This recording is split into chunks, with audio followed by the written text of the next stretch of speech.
I'm Ken Hannum. I'm running for County Commissioner, position 1, same as Ron.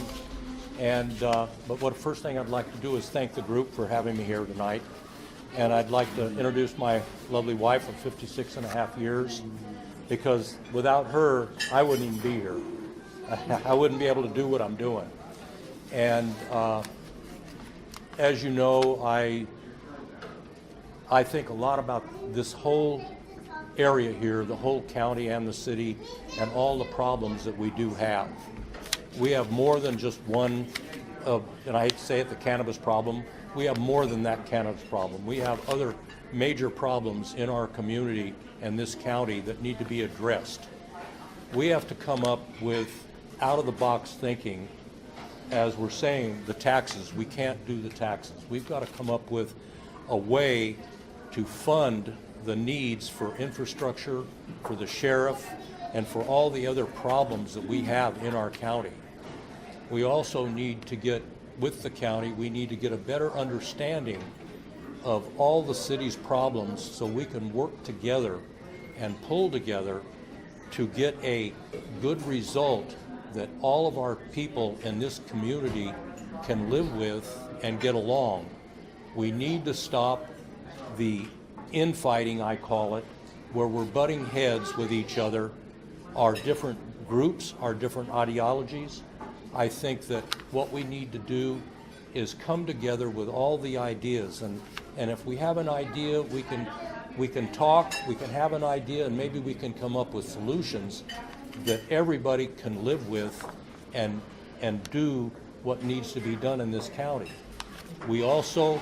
We need to, as a commissioner, we need to be there for the people.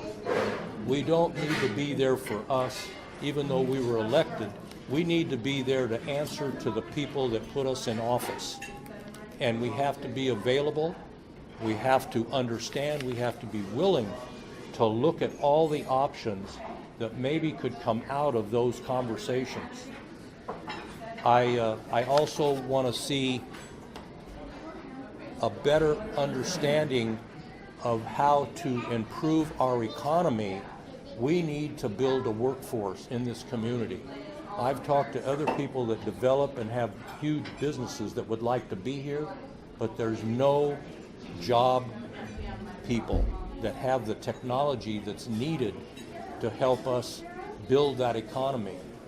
So in the long run, I think we have to go back and start, and I remember the old days of night school.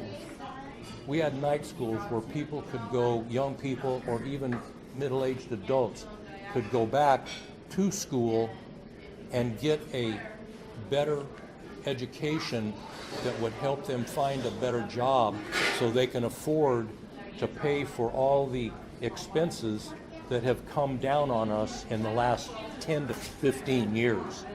I know when I came here, it was not near as bad in the expenses on our utilities and our taxes and things like that that made it affordable to come here and have a decent job and a decent place to raise our children, where it was safer and not the high speed of living in a different city or a county where there's so many people that nobody even knows anybody. I know when I first came here, you could walk on the street and see people and you would talk to them. They would smile at you.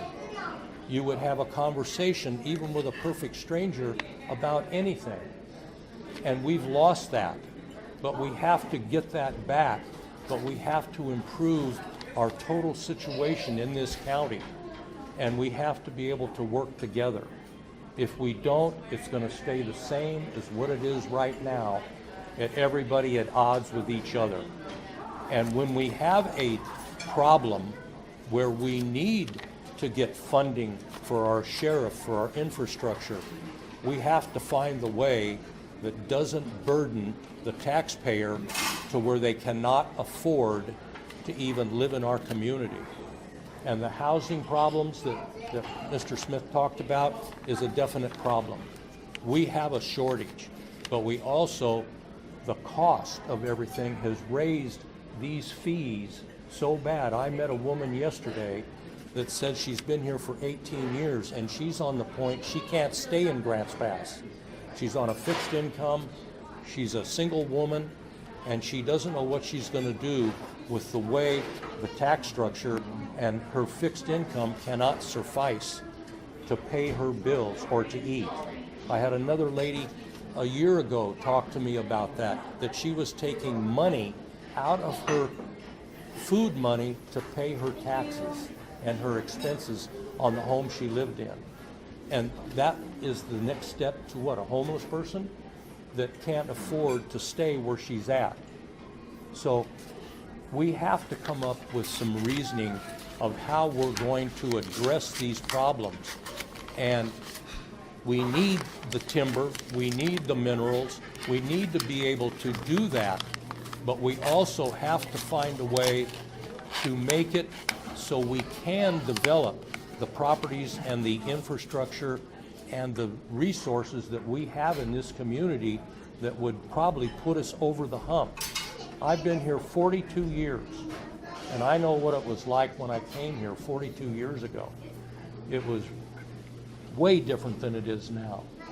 It was affordable, it was pleasant, and it's getting to the problem now is that no matter where you go, there's so many restrictions. There's so many people that don't think about their neighbor. And we have to come back to those type of ideals so that we help each other. We don't have people that even want to help their neighbor anymore. They just don't want to even talk to them, or they don't know anything about them. And that's a shame, because we're turning into a metropolis that nobody cares. Nobody cares. And if we don't care, we won't put the money forward, we won't put the effort forward to help our fellow man. And we have problems with our opioids, and we have problems like that. And I'm not against the cannabis industry, so to speak. I don't want to take their rights. But what I do want is I want the rules and the laws to be followed. And if we don't have that being done, then we need to have a way to come down on the illegal problems that are causing a lot of problems, not for the legal people. In any industry we might have that. But that seems to be the buzzword right now, is that's the main problem that I hear about. But I try to tell people we have way more problems than that. So let's get together and try to come up with a solution that we can bring this back to what it was when I first came here in 1972. I would go to the store and couldn't understand. I was never in that environment where strangers talked to each other at the checkout line about what was going on in their family. And we don't have that anymore.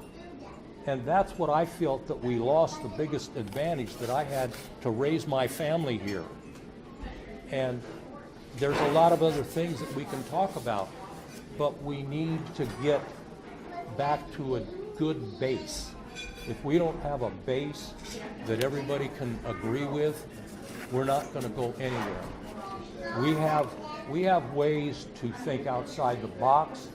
We need to research other communities to see how they've crossed over on their problems without raising a great deal of taxes to our taxpayers. There's ways to do it. I've talked to different cities. I've talked to city managers in other communities that have similar problems that we have, and they've come up with alternate ways to do that. And I did, as a city councilman, I tried to present those ideas to the staff and to my fellow council people, and I got nowhere with it because they didn't want to change that set of rules that they were embedded in. And we can't do that. We have to come outside those thoughts, and we have to be able to work with each other.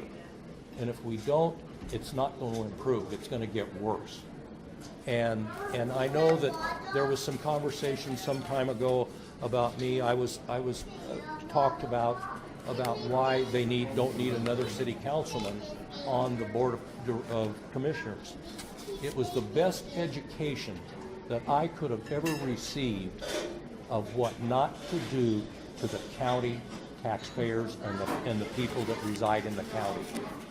The other thing is when we do something in the county, we do have to think of the city in one respect, because it does affect them.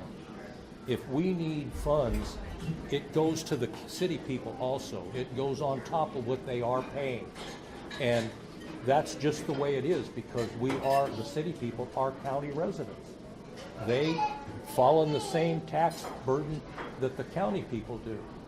We just have to come up with a situation that we can make work. And so as far as, I like talking one-on-one. I like emails. I'm there for the people. The other thing is that I've been, like I said before, if elected, I'm not there for me. I'm not there for my ideals. I'm there for yours. I need to talk to you people. I need to hear what you want. Then I can take it to the other commissioners, and maybe we can come up with a decent solution that we can all live with. And so when it comes time in May, I'm hoping you'll vote for me, Ken Hannum, for County Commissioner.